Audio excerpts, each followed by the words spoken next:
If you find your passion, you're gonna have this tremendous energy. It's sustainable energy. But momentum requires you always do the next thing to keep the momentum going. And the reason you get yourself in a passionate place is so that you change your life, and the only thing that changes your life is making a decision. So while you're in this passionate state, that's where you make decisions. You don't make decisions when you're like, oh, I don't know, what do you think? All right, let's decide. If you make a decision in a state without momentum, if you make a decision from a place where there's no passion, you are not gonna get momentum. It'll kill momentum. It's decide, commit, and resolve. Some of you, in the past, you've gotten momentum, you've gotten passionate, you've even made a decision, but a decision is the first step. Decision is like a war. I gotta do this or that. All right, I'm gonna make myself do this. But commitment is when you now, after you've decided, you commit to do this for the long term. Whether it's hard or easy, doesn't matter. You're doing this. It takes it from this moment and it carries it into the future even when things are difficult. And the third state is resolve. Resolve means it's done. It's like, it doesn't even if you took action, it's done inside you, so it's done out there. There's no question whatsoever. Then once you decide, the only way the commitment and the energy and the momentum continues is if you take immediate, massive what, my friends? Massive what? Write down in your notes, massive action is the cure-all. Massive action is the cure-all. If you're having a difficult time with something, your relationship isn't where you want it to be, your finances are not where you want to be, your body's not where you want to be, your business is not where you want to be, you need to take massive action. And if that doesn't work, try something else. If that doesn't work, try something else. Keep going with massive action and you will find the way because it will give you momentum. If you want to grow a business, I can teach you a million strategies that will change you overnight. And if I get you to use a strategy and grow your business 30% like that, you are gonna get so excited that your story about your business will change, won't it? You're like, I can rip this open. I'm gonna make this thing 100% more profitable. That's why 80% of those people, I can grow them 30 to 130%. Because once I get into momentum, people's story changes. And when their story changes, the third and most important thing changes, their state. Because that's what really changes it all.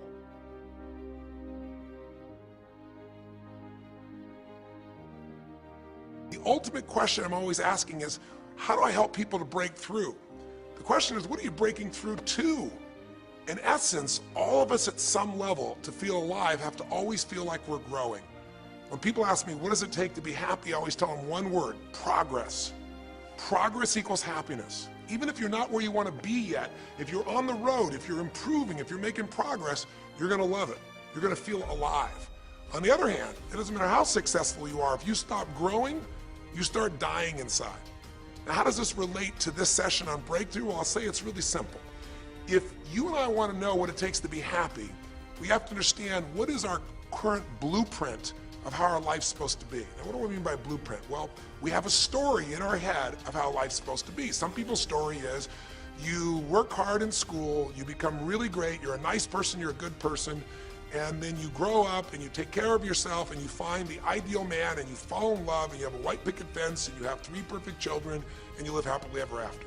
Somebody else's story, the old story was you work really hard in school, you excel in college, you go to work for a big corporation, and you move up through the ranks until you're the president or chairman of the company and you become successful and respected throughout life. These are some old stories. Obviously, the stories that we hear today of what people's lives are supposed to be like are completely diverse. We no longer have these little archetypes, but one archetype still seems to remain. And that archetype is, in order for you to really feel like you're enough, many people believe they have to achieve an enormous amount. They may do it in different ways today. They may do it by building a company and taking it public when they're 27 or 25 years old, or they find and create a new technology, or they become a very special doctor. But we live in a culture in the West that teaches people that you're not enough unless you do something really special and unique, and we define special and unique in interesting ways. A school teacher is not special and unique. A mother who stays home with her children day and night, sculpting their minds, their bodies, their souls, and their future is not special. We live in a world today where we treat teachers like they're nobody and pay them accordingly, and we wonder why our children seem to have challenges in learning and growing or being engaged in school. When we spend thousands of dollars on some item like a computer, but what we look at overall we invest in for the teacher and for that person who's the personal connection with them is so small. We live in a society where many women look down and say, well, you're just a housewife, you're just a mother. See, some of the pain we have in our society is not because there's one right or one wrong approach, but because we try to make everybody fit into some particular approach to life. Here's what's going to make you happy or make you unhappy in life. It's real simple. Let's do a quick test. If you're in a situation right now where you look at your life, I know there's an area of your life that you probably feel pretty darn good about. Even if you're not happy with your finances, I bet you feel damn good close to your kids. Or if you're not close to your kids, maybe you don't have any kids, maybe you feel really good about your career. If you're doing not so good in your career, maybe you got a really great body that you've trimmed down or strengthened up, or you really shaped yourself the way you want, muscularly, or in the way you look. Or if that's not happening, maybe you feel a really special connection with God, or really close to your mother or father or your family, whatever. Almost everybody has an area of their life they feel really good about if they're honest and if they're fair to themselves. What's an area of your life you really feel happy about? I want you to think about it for a moment, truthfully. What's an area in your life today that if you wanted to be happy about it, you really could feel proud about it? You could feel like it's an area you're doing darn well in. And if you're really hard on yourself, there's still an area. What's an area? I want you to think of it right now. And I want you to think of that area, whether it's your body or your finances or your career or your intimate relationship or your relationship with your kids or your relationship with your creator, whatever it is. I want you to think about, why are you happy with that area of your life right now today? Why are you happy with that area of your life right now today? Really think about it. If you were in a seminar with me, I'd have you write this down. And if you can put me on hold here for a second, because I'd like to reveal to you what the formula is for happiness. And if I say there's a formula for happiness and here's what it is, you're going to go, yeah, sure, that's what he says. But if you put down the answer and we can see the formula is real without me telling you what it is, you get to look at your own life and say it matches. You're going to know this is right. So you could stop this right now if you want, put me on hold, and just write down what's an area of your life you're really, really happy about, you're really pleased with, or you could be if you wanted to focus on it. And why are you happy with that part of your life right now? Even if you're not happy with everything, what's the area you're happy with and why? Put me on hold right now, or if you're not going to do that, just think for a moment. Why? Specifically, be real. Why? Now, when I ask this, if you turn me back on now, if I ask this of an audience, I'll have people write this down for a few minutes, and I'll call on people, and I'll say, share with the person next to you first. What are you happy about, and why are you happy in that area? And be specific. And after they share, I'll have people stand up, I'll call on a variety of people, and I say, ma'am, tell me, what are you happy about? And she'll say, well, honestly, I'm really happy with my body. She goes, I never thought I'd say that, but I used to be so unhappy with it, and I did some things, I pushed myself through, and now I exercise regularly, and I'm not perfect, but I feel fit, I feel strong, I feel energetic, and that's really, I don't know, it just feels good to me. Now, I say to everybody, I'm now going to show you what the formula for happiness is, and it's real simple. I want to reveal it to you so you don't ever forget it. Whenever you're happy with an area of your life, it's because right now, your current life experience, I call it your LC, your life conditions, the conditions of your life conditions in that area match or are equal to your blueprint, your story, your belief about how life should be in that area. So this woman says to me, I'm really happy with my body because it's not perfect. Her blueprint is I don't need to be perfect, but it's so much better than it was. I'm fit and I'm strong and I have this energy. Her mental blueprint says I should be fit, strong, and have energy. I don't need to be perfect, but I should be that way. Well, when my life, my body matches how I think it should be, I feel good about my life. I'll ask somebody else. I'll say, tell me an area you're happy with. Someone else will say, well, I'm really happy with my career. And why? Well, I'm doing better than I even thought I would be. I'm ahead of the schedule of where I hoped I'd be at this stage. I'm working at this level in this company, and I have these skills and this ability, and it's even better than I thought. Well, once again, listen, this person's happy with this area of their life because their current life conditions in the area called their career are even better than they expected they would be, better than their blueprint, better than their belief of how it should be. If it's really better, you tend to be over the moon. One woman would say, I gotta tell you, I said, I'm the happiest I've ever been in my whole life. How come? She goes, because I have this man in my life and I'm in love with him and he loves me and I can be myself with him. And we have this incredible intimacy and this passion and we want to be with each other all the time and I never get bored with him. Well, what's her blueprint? You want to be with somebody that you can have total intimacy with, somebody who you love and loves you. Those are part of her rules, her beliefs of how it should be. She said, it needs to be, I never want to be with anybody else. I want to be with them every moment. Her blueprint about how life should be and the way she lives, her relationship's even better than she hoped. When it's better than you hope, you're going to be totally excited. So think about this then. What's an area you're not happy with? Let's see if we can find the formula for unhappiness. If the formula for happiness is to be able to meet your expectations or exceed them, that really makes you excited, but to be happy, you got to at least meet it. It doesn't have to be perfect. But if you generally are meeting what you expect you want from your life in that area, you feel good. Life conditions match blueprint, feel good. So what makes you feel bad? What creates pain, stress, frustration? Real easy way to figure it out. Answer this question. What's an area of your life you're not happy with? I mean, be honest with yourself. And even if your life is great in all kinds of ways, I'm sure there's an area you'd like to improve. Anybody who's honest, if they're doing great in their career, very often they don't take care of their body so much. If they're really focused on their body, very often they find themselves in a position where they're not spending enough time with their kids. Or if they're spending time with their kids, their intimate relationship's not doing so well. Because it's the nature of human beings to focus on areas they feel comfortable with and strong in and give those time. And the areas they don't feel so strong and they go, I don't have time for it. What they're really saying is, I don't feel very competent in that area. So what's an area of your life that you are not as happy with? I mean, it's healthy, honestly, to look at areas and say, I don't like it, I want more. This whole concept of a breakthrough is about how do I close the gap between where I am right now and where I want to be. That's what we're here to do. It's like, here's where I want to be, here's where I am. It's healthy to see there's a gap. That makes me have this hunger, this drive to grow, to feel alive, to expand as a human being. So is it your body? Is it your finances? Is it your career? Is it your spiritual life or lack thereof in terms of feeling connected in that area? Is it your kids? Right? What's the area? What's the area that's not where you want it to be? And then answer for a moment, why aren't you happy with that area of your life right now? Why specifically today are you not happy with that area of your life at this stage of your time of your life? Again, you can stop this and write it down. Might be useful for you. Or if you're going to keep it running, you can stop it and you'll turn it right back on and I'll kick into it. Do that now. Or if you kept it running, then I'll give you what happens. I have people write this down and they don't like this exercise so much. Well, I don't like my body, or I don't like my finances, I don't like my career, I don't like the person I'm in a relationship with, I don't like myself the way I'm in relationships. Why? And they write it all down. Have people share back and forth. I call on people and the lesson's pretty clear. I tell people in advance, here's the formula for unhappiness. I'll show you before you do anything else. When your life conditions, the way you're living your life today, does not match, it doesn't equal your blueprint, your story of how it's supposed to be, then you're going to have disappointment, frustration, or pain.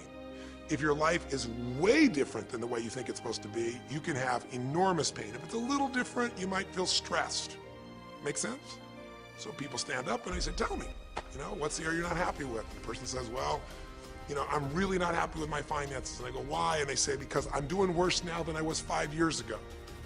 I made mistakes in the market, and at this stage of my life, I should have this much money, and I don't have it, and I don't know how to change it, and it's making me crazy. And why are they crazy? You say, well, because they don't have their economic needs met. No, you can not have your economic needs met, and you can still be okay. But when you have an idea, this is what my need is, and I did the wrong thing, my life doesn't match how I'm supposed to be, that's when people get a little crazy. See, think about it. If you grew up taking care of folding your own clothes, making your own meals, going to the store, doing the grocery shopping, cleaning the bedroom, cleaning the house, vacuuming, taking out the trash, and you did that your whole life, then if you have to do that later on, you don't feel like you have economic pain because you don't have a maid. But if you grew up in an environment where everything was done for you, you never have to work, and now suddenly you have to work incredibly hard to just pay enough money to pay your bills, and all of a sudden food is building up and the house is dirty and your clothes aren't folded and nothing matches, you might find yourself really angry and frustrated because you have a different story about how life's supposed to be than how it is. Someone else will say, well, I'll tell you why, because I'm in a situation now where, I'm 30 pounds heavier than I should be. Should be is the key word. There are people in all cultures who love being big. There are people that will walk around and someone else might think they're massively overweight, but they'll go, I own this, honey, and they really, truly, they match their blueprint. Big is beautiful, because their idea is big is beautiful. I'm big, that's beautiful, matches my blueprint. Rock and roll, I'm happy as can be. Somebody else can look like a twig and be stressed out saying, I hate my body. Because their blueprint says I should be the skinniest thing on earth, and I'm not skinny enough. Am I making sense? When your life conditions don't match your blueprint, you're going to have pain. But here's when you suffer. When I ask people, who here has been through the dark night of the soul? Who's been here in a situation where you feel like life isn't worth living, or we feel like a pain that just will never go away? And a lot of people write down those experiences, like Joaquin. So you'll begin to understand what the issue is I'm talking about here. Joaquin, if you recall, was in a situation where this man felt like there was no reason to live. He couldn't work, he couldn't do anything, his life was worthless. Why did he think that? Because he had a blueprint. And his blueprint said, I need to be an NBA basketball player, at least a professional basketball player. I need to be able to make money and have this great lifestyle, because that's what makes me worthwhile as a human being. That's what makes my family respect me. My mother, my uncles, my aunts. I'm the successful one in the family, and I make the money. I support everybody. He's a good man. He didn't come just to be successful. He took care of his mother, his family. He tried to be an inspiration for people. Joaquin Hawkins is a man who was always going out on his free time and training kids and showing them the pathway to freedom, how they could play basketball and get free like he did and get out of the inner city. So this man was not a selfish man, but he knew this is the way to be worthwhile. This is the way to be able to give to people. This is the way to take care of your family. And all of a sudden, one night, what happened? That way was taken from him. He has a stroke. And in the middle of the night, his life conditions make it impossible to be who he has to be, or he feels like he's worthless. You get it?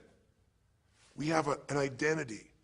We have a story of how we're supposed to be. And if life somehow gets in the way of that story, we feel pain. But if we feel we have no control, that's when we go into suffering.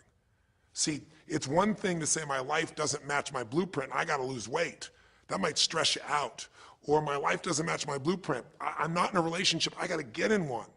That might motivate you even. You might not like it, but you're going to find a way to get in one. Or my career doesn't match how I should be, you could change it.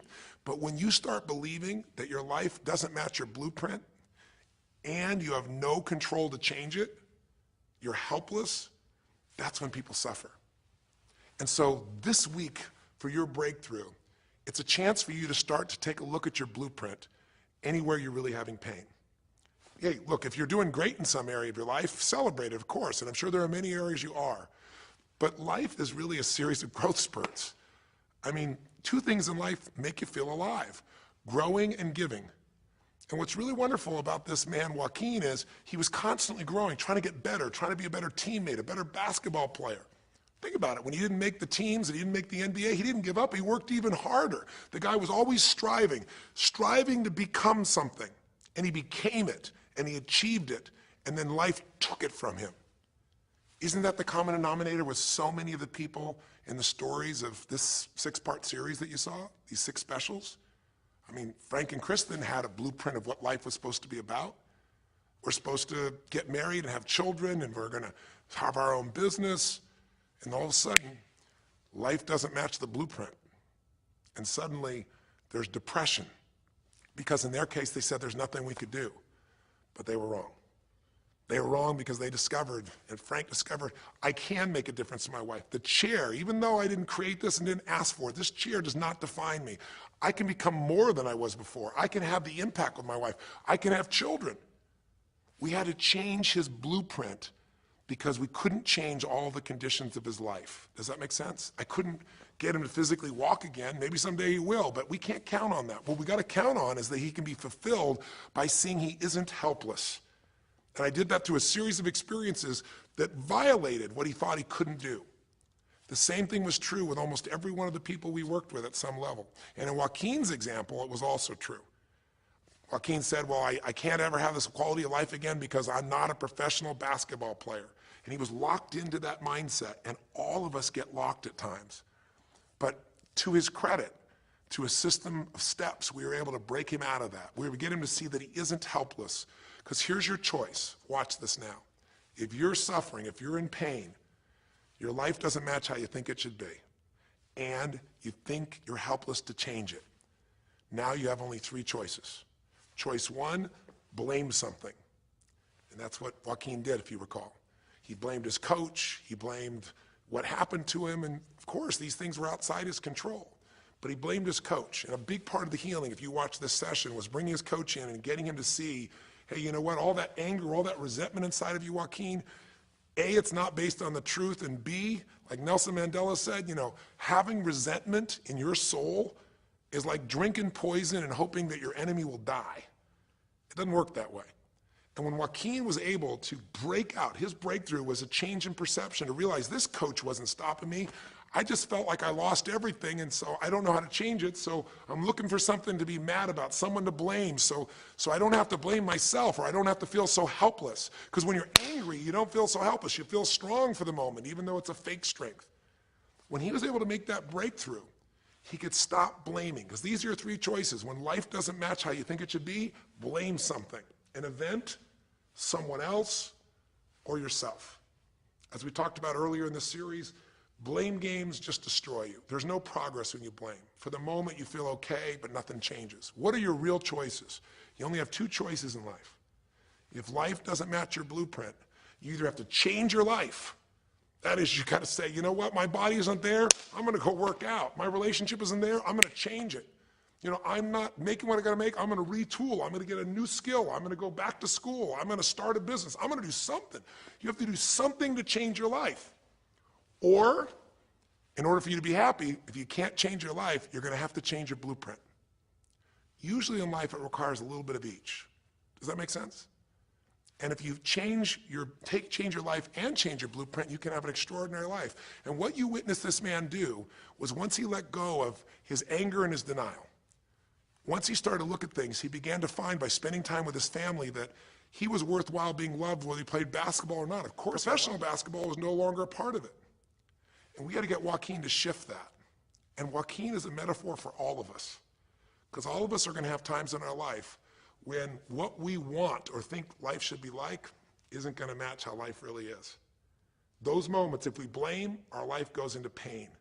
If we change, we can change our life and match our blueprint.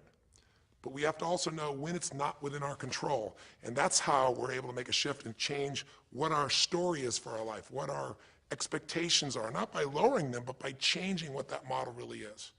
I hope this makes sense to you. I'll give you a great example. Years ago, I do a lot of work with business people, celebrities, people of all kinds of walks of life. And I was dealing with a group of people, and they knew a very, very powerful celebrity. And to give that person privacy, I won't tell you too many details, so you can't figure out exactly who it is, but it would be a person who was very successful as a woman, who was extremely attractive by cultural standards, a woman who's had a lot of dear friends, a lot of deep respect, so great skill, great ability, extremely talented, quite attractive, quite wealthy in financial terms, and lots of great friends. This would be, for most people's idea, the ultimate blueprint. If your life matches that description, you must have an incredible life. But ironically, this particular individual, as famous as they were, was depressed all the time. They had seemingly everything, and yet the person was depressed. How do you get depressed when you're smart, and you're strong, and you're beautiful, and you got great friends, and you're rich, and you're famous? Well, it's real simple. People said, I don't know what it is. Everyone's tried to help her. She's been through counseling. She's got all these different drugs. Nothing's working. She's taking antidepressants, and she's still depressed, which is not uncommon, by the way. Because if you change the way you feel physically, but you still see your life doesn't match how you think it should be at some level, and you feel like you're helpless to change it, you're gonna be depressed. So I said, bring her to me. I said, I can help her. I know that sounds like hyperbole, but I absolutely can help her. Well, how do you know that, Tony? Because I already know what the problem is. I know if someone's depressed, it's because they feel helpless because their life doesn't match how they think it should be. I just don't know what her blueprint is, but we'll find out what it is, and we'll either help her change her life, or we'll help her change her blueprint, or both. Long story short, and very quickly, I'll tell you the core of it. She came to me and she spent maybe the first half an hour telling me, apologizing, saying, I know I should be happier. I know it's silly for me to be depressed. I don't know why I'm so depressed. I know I should be grateful for what I have, and I am grateful. And it was all these reasons why she knows she should feel good, but still didn't. And I tried to finally explain to her, listen, I don't care about that. I care about you. The fact that you're not happy has nothing to do with what you have or don't have. The fact that you're not happy is that your life doesn't match the way you think it should be. And you have some idea of how you think it should be. And worse, if you're this depressed after all this time, you feel like you can't do anything. You have no power to change it. You feel helpless. And she looked at me in a certain way, and I said, so what is that? What did you want your life to be like? She goes, well, it sounds stupid. I said, it's not gonna sound stupid to me. She said, well, I don't know. I just always, since I was a little girl, dreamed that I would be married, and I would have 3 basically perfect children, and they would love me totally, and I loved my husband, he loved me, and I said, okay, so how's that working for you so far? And she said, well, I think you know, she's a pretty famous person. She said, I'm divorced twice, I have no children, and I'm now X age. And to give you a clue, that age would be an age where having a child, your own natural child at least, barring a medical miracle, is not gonna happen. So I said to her, well, why don't you just adopt? She goes, no, that's not it. And so what I had to dig under is, remember we talked in one of the earlier sessions about there's the surface problem and then there's the deeper desire or need. So I said to her, I said, well, what if you couldn't have the husband, but you could have the kids? And she smiled and she said, I'd take that. I said, well, why not adopt a kid? She goes, no, it has to be my own blood children. So I kept digging to find out what was behind her blueprint. Because your blueprint is just a projection of what you think you need to be happy. But as human beings, we're notoriously ineffective at knowing it's gonna make us happy. So much that we think we're gonna make us happy, we get there and we go, is this all there is? So many things that we think are gonna make us miserable and we can never deal with, we go through it and we can handle it. We're not good at projecting these things. All kinds of studies will show this. So I said to her, well, what are you hoping to get from these 3 children? Why do they have to be your blood children? And she finally said, well, if they're my blood children, I know they'll always love me. They'll never leave me. What was she looking for? Unconditional love. She had this big blueprint that said, White House, picket fence, 3 children, perfect husband, all these different things. But what was behind that was a need to feel like she could have love that would be certain and wouldn't go away. So I can help her meet that need. So I said to her, I said, well, maybe one reason you don't have a husband is because every time you look at one, you're trying to figure out if he's gonna get you those 3 kids in time and how that's gonna happen. And maybe he feels a little stressed when you're looking at him this way because he can feel what's going on behind your bed, even if he doesn't know what the words are. And she started to laugh. She goes, I guess I've probably been that way a good portion of my life. And she goes, people wonder, why I'm so uptight. I said, you're uptight because you felt like you're running out of time trying to meet some picture. But I said, all you really want is love. I said, don't you have a lot of love in your life? Tell me about your friends. And gradually, I got her to start seeing this love that she was trying to get was already here. It didn't match the picture. Maybe we could paint a new picture of what life could really be like and make sure that picture met her deepest needs. That's basically what we did with Joaquin. Joaquin wanted to be a professional basketball player because he loved basketball, yes, but also because he wanted to be that man who was a leader. He wanted to be the man who was the good man. He wanted to be the one who brought energy to people. He wanted to be the man people would look up to. He wanted to be the man who could take care of his family in style, all of his family, not just his daughters and his wife, but other people as well. Underneath it all, he wanted to know that he mattered. And through the process that you saw in this show, he began to find out that he didn't need to be angry at the world, that yes, his blueprint was taken from him, but his soul and his ability to be a special human being that could touch other people was not taken from him. That maybe his real gift was his ability to inspire young kids his ability to get himself to do whatever it took. How did he become a professional basketball player? Unbelievable discipline, unbelievable drive. He started bringing that to picking up trash, and the game started to change. He started to have fun there. He could come home and take care of his kids and pay his bills. That doesn't solve everything, but it gives him a way to suddenly regain himself. When he sat around with all of his family, and you saw part of those scenes, and if you watch little areas of browsing this week, you'll see some more scenes from his family where you see him beginning to realize they love me whether I'm rich or poor. They love me whether I'm a professional basketball player or not. They love me. That's what he was really after. And when he got that, it allowed him to let go and say, I can do other things. That doesn't mean he won't have challenges. We're all going to have challenges in our life. It doesn't mean that at times he won't wish he's doing more, but he's no longer stuck. He's broken through because he now knows I have control. I can change my life or I can change my blueprint. And when I do, I can fulfill it. I can start to feel that aliveness. Now here's the trap. What do you think happens once you fulfill your blueprint regularly? Once you figure out how to do what you always dreamed of. You always dreamed to live a certain way, and now you're living that way, living that way, living that way every day. Well, the human nervous system, the human spirit needs to grow. So pretty soon you'll get bored with that and you'll come up with a new blueprint. That's part of life that's exciting. See, if you and I from this day forward are going to be happy, just remember what we've said. It takes two things, grow and give. A meaningful life comes from growing, that sense of progress, and it comes from having life not just be about me, but about we, doing something that makes me feel connected to other people besides myself. That growth, that sense of contribution fills a deep spiritual need that we all have. If you are unhappy in your life, you got three choices, really two. Blame, that's not a choice, it's not gonna work. Don't blame someone else, don't blame the event, don't blame yourself. Just figure out what you're gonna do to change your life. That's my specialty. If you like my coaching or my team's coaching, come visit with us. Come to an event, come get a coach, come through a program, and we'll guide you through it more than just a few minutes like this, and we'll do it directly, an environment that'll shift you. Or change your blueprint. You're gonna have to rewire what's going on inside, and that's what we focus on as well. So I hope this journey has been an interesting one for you. I hope it's opened up your eyes to what it takes to go from where you are to where you wanna be. It takes changing your emotional pattern. It takes bringing presence to your life. It takes realizing you have no problems compared to somebody else and putting your life in perspective. It takes the ability to deal with those extreme stresses that happen in your life by questioning your limiting beliefs. And again, we'd love to coach you and show you how to change those in a permanent way where it happens automatically, just like lifting weights so often until the muscle's always there and you find yourself able to follow through. It takes for you to be able to figure out how to deal with crisis and how to turn it around. It takes facing your fear. It takes pushing yourself through what used to stop you. It takes putting yourself in a position where you connect to what's more important than just yourself, what you value than just yourself. And it takes, I think in this case also, the ability to realize that no matter what happens to you, you're more than that moment. You're more than the story you think you're supposed to be.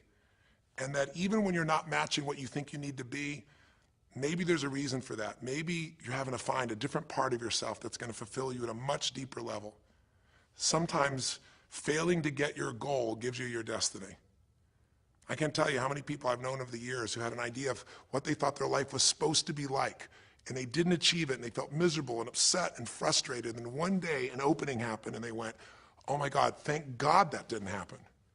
I think it's Garth Brooks had a great song, and it's a song about when he was in high school, and he was in love with this girl, infatuated with her, and she didn't even know that he existed. And he prayed to God every day that she would notice him, that she would fall in love with him. And then sure enough, she never did. He was so disappointed. His blueprint didn't match. His life didn't match it because she didn't even know he existed. And he felt this suffering. He could do nothing to turn it around. Well, 15 years later, he became a guy named Garth Brooks, somebody everybody knew, and he could rock, stadiums with his energy and his song and his music. And he goes back to be at his high school reunion. I think it was his 15-year reunion, if I remember correctly. I don't remember the exact year, but all I remember is he said he saw that woman that he was so obsessed by. He was looking forward to seeing her. And now he was Garth Brooks, and he met her. And after he met her and spent some time with her, he wrote a song called Thank God for Unanswered Prayers. Sometimes not getting your blueprint's the best thing that ever happened, because the disappointment drives you to find something more important inside of you. Or not getting it makes you look for another aspect of your life, a spiritual aspect, a family aspect. a physical aspect. If you can just trust that life doesn't happen to you, it happens for you, then you can find in any situation a benefit that can take your life to the next level. I don't care if you're Frank and Kristen. I don't care if you're, Mandy and Scott. I don't care if you're Joaquin and Kim. Every one of us in our life is going to face situations where it feels like we have total trauma, something that's been taken from us. The real question is, what are you going to do with it? Some people just live in their story of what they don't have, and they have the right to do that. If Frank and Kristen lived in pain and felt bad, we'd all say they have the right to do it. It's the difference between what you have the right to do and what you deserve to give yourself and others. We have the ability to transcend whatever happens to us. There's something called post-traumatic growth. Very few people know about it. Two people go through the same stress, one's destroyed, the other grows. What's the difference? The people that grow will not give up. They don't have any excuses. They find the way to break through whatever it takes. And when they do, three things happen. Number one, they realize who they really are and what they're capable of. They realize they're so much stronger than they thought they were. And number two, they deepen all their relationships. You want to know who really cares about you, who you love and who loves you? Go through some tragedy, go through some hard times. All your Facebook friends go away. Your real friends, your real family shows up for you and you show up for them, and it deepens your relationships. And the third thing happens, if you can push yourself through and break through whatever challenges life gives you, is each time you have a breakthrough, you get stronger. And it almost like builds a psychological immunity in you, where suddenly, all of a sudden, it's like stuff happens, you know stuff's gonna happen, and you're not scared of it anymore. Because after you've been through a stroke, after you've been through, losing the use of some of your body or senses, after you lose a family member, and you break through to that, you get to the other side, it's like, give me your best shot, life. It's almost like there's this psychological immunity that says, I'm ready for whatever life will give me. I don't want challenges, but if they're here, I know I can handle them. That strength of spirit is what creates a sense of freedom and joy in life. And that strength of spirit basically comes from living a life where you are constantly and never-ending thinking a way to improve yourself and to help others. That's my mission, and if we can serve you again in the future, I hope you'll check us out. There's 3 ways you can continue to participate with us. You can come to an event. Come have an experience with us live at a weekend at our Unleash the Power Within or our Date with Destinies. I think you'll find it's very different than just sitting here talking to you quietly, sitting in front of your computer screen. It's a rock and roll environment. It's like going to the ballpark and having one person sitting there talking to you versus being in the ballpark or the rock and roll concert, with 50,000. There's an energy and a power that comes from it. Second is there's immersion. Here we talk for an hour, there's distractions and emails. There it's total focus, and we go for immersion where literally what we did here over 6 weeks, a few little conversations, all that happens over and over again, multiple times a day, and you get that shift. So come to an event or call up and get a coach. We have people that you can work with and have a free coaching session and make sure it's really valuable for you. But these are people that can check in with you to help make sure you break through, you make the changes you want to make in your career or your finances or your body or your emotions or whatever area matters to you. And finally, lastly, and probably most importantly, every day you got to feed your mind. Because every day most of us are turning on, some form of news. It shows up in our pocket, in our Blackberries or iPods or our iPhones, I should say. It shows up on your computer constantly. It chases us, and it rarely does a good idea interrupt you. Really what you have to do is pursue the ideas, pursue the experiences that are going to change your life. And we have a way to do it called Net Time, no extra time. A way where you can keep feeding your mind the stuff that really matters with some products or services. So if you're interested in any of those things, be sure to click on your interest of an event or interest in having a free coaching session, or maybe try one of our audio programs, because the other challenge here is with video, you got to sit here potentially and watch me, but with audio, you can do it while you're working out, you can do it while you're cleaning the house, you can do it while you're driving in the car, while you're getting to work. We'd love to continue serving you in any way we can. I know I've gone long in this session, but I really want you to think about, how can I get my life the way I want it to be? The way I do it is I figure out what my blueprint is and I update it for what life is. I change my life, match my blueprint, and suddenly my life feels full and alive. Thank you for the time that we spent together here. I've really enjoyed our time, and I hope that this breakthrough series reminds you to never settle for less than you can be. Never settle for less than you can give or you can share. Live strong, live with passion, and God bless.